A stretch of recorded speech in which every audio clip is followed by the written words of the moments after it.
ऐसा नुस्खा? बिल्कुल बिल्कुल, मैं बताता हूँ। देखिए, मेरे मौला इमाम रिज़ा अलैहिस्सलाम के ज़माने की बात बता रहा हूँ। इमाम? जी हाँ, 8वें इमाम इमाम रिज़ा अलैहिस्सलाम के ज़माने की बात है कि उनके पास एक शख्स आया, कहने लगा मौला मेरे दांत गिर गए और मैं क्या करूं। और वो किसी ने दुश्मनी में कोई गर्म चीज़ खिलाने के बाद बर्फ़ उसके मुंह में रख दी, उसके एक एक करके दांत गिर गए उसके। तो वो परेशान था, अब कैसे वापस उगाया जाए।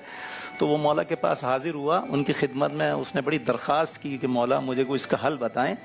तो इमाम रिज़ा अलैहिस्सलाम ने, ये बात हिस्ट्री में मौजूद है, किताबों में मौजूद है।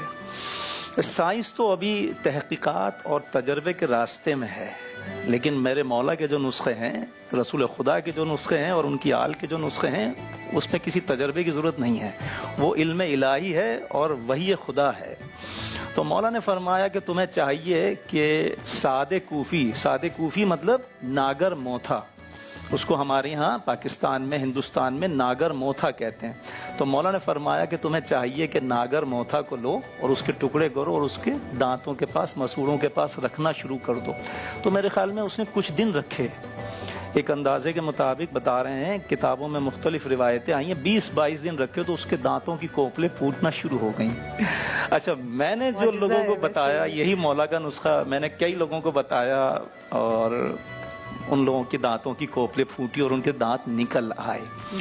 अच्छा, जो शुगर पेशेंट होते हैं उनके दांत क्यों गिरते हैं और शुगर पेशेंट के अलावा भी दांत जल्दी क्यों गिर जाते हैं? मौला ने फरमाया कि मीठी चीज खाने के बाद या गर्म चीज खाने के बाद कोई ठंडी चीज या बर्फ का पानी या बर्फ इस्तेमाल नहीं करें, उससे दांत गिरना शुरू हो जाएंगे।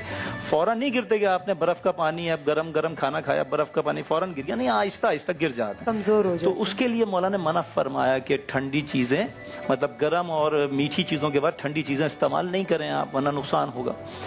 अच्छा, अब जो चमकाने वाली बात है, इसी इमाम ने, हमारे इमाम रिज़ा अलैहिस्सलाम ने फरमाया कि मंजन की तरह से उसको पीस लीजिए, जैसे मंजन को पाउडर बना के पीस लेते हैं। नागर मोथा आज भी पंसार की दुकान पे जाएं आप, अरवी की शक्ल का होता है, जैसे अरवी होती है ना वैसे होता है, ब्राउन कलर का होता है और गोल गोल उसकी शक्ल होती है अरवी की तरह से, कहीं से लंबा कहीं से गोल। तो मौला ने फरमाया कि नागर मोथा ले लीजिए, आज भी आप पंसार की दुकान पे जाइए, नागर मोथा लीजिए, 20 रुपए 30 रुपए, बहुत ज्यादा 40 रुपए, वरना 10 रुपए का भी इतना सा मिल जाएगा, आपका काम चल जाएगा। तो नागर मोथा लीजिए, उसका पाउडर बना लीजिए, उसको हमाम दस्ते में रखिए, कूटिए, पाउडर बारीक सा बनाइए, उससे आप मंजन की तरह से उसको यूं करके साफ कीजिए दांत।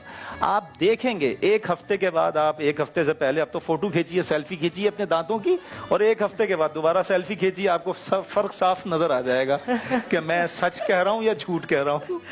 नहीं, हमें यकीन है, क्या बात है कि आप जो कह रहे हैं बिल्कुल सच कह रहे हैं, क्योंकि आप ये तिब्बे नबी कि नुस्खों की रोशनी में गुफ्तगू कर रहे हैं, इसलिए पूरा यकीन है। मैं अपनी तरफ से कुछ नहीं कर रहा। अच्छा, कल भी जो मैंने शुगर की एक बात की, मैं बिल्कुल आऊंगी आपकी तरफ, इस वक्त लेंगे एक छोटा सा ब्रेक से जब वापस आएंगे तो आपको मालूम